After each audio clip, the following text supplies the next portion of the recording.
being the coach, it's a challenge for me to not get consumed with winning.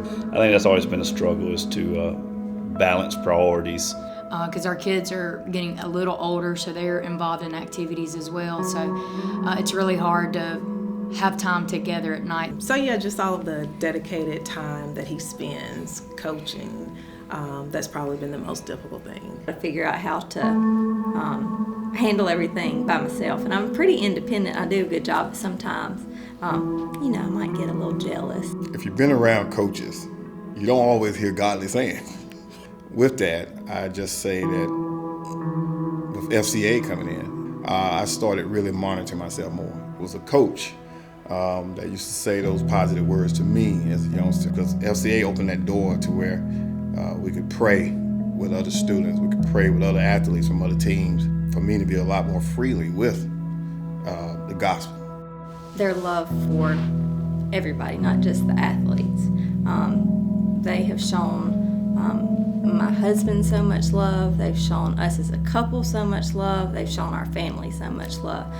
So CTO is like always something that I look forward to every year. It's important sitting in a room with other spouses, whether they're male or female. Just being encouraged to spend time in the Word so that when I love God the way that I'm supposed to, I get that time in so that I can be a better lover of my husband and of my children.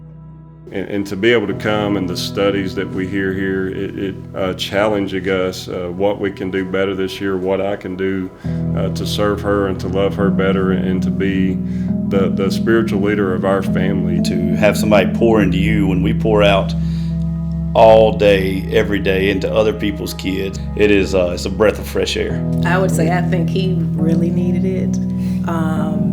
He's a real busybody because if he wasn't here this weekend, he's usually doing indoor track. I struggled a little bit to tell other coaches, and I realized then that I got to get better with this. My soul, my family, they have to come first. You have a team of encouragement. You have like-minded believers, people that are living their lives the same way you are. I've known coaches. Of course, I went to school, and they weren't given opportunities like this to get a weekend away. You probably don't see coaches as vulnerable as you've seen them as I've seen them in the last 2 days, because they're always leaders and tough and that kind of thing. So I think this is a safe space for coaches to express themselves more. It's easy to not take time for prayer, but this is a time that makes us really focus on that.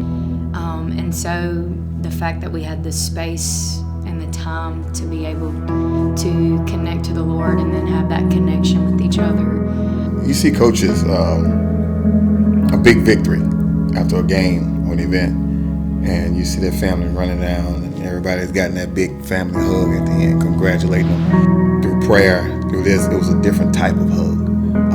It was more of a spiritual binding that some of the coaches needed that, and some of the wives needed that, and vice versa. If there was a female coach, her husband possibly needed that also. And thank you, FCA, for valuing what a coach does and what their family means.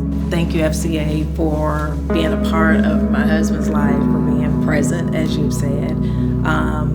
Because of the presence of FCA in his life, it has been very impactful on our family. So we are thankful just for the opportunity just to get to be rested and refreshed in the Lord. And without FCA, we wouldn't have these opportunities. FCA has really helped me to focus more on me. And when I'm correct and I'm right, hopefully I can spread that on to my athletes around me.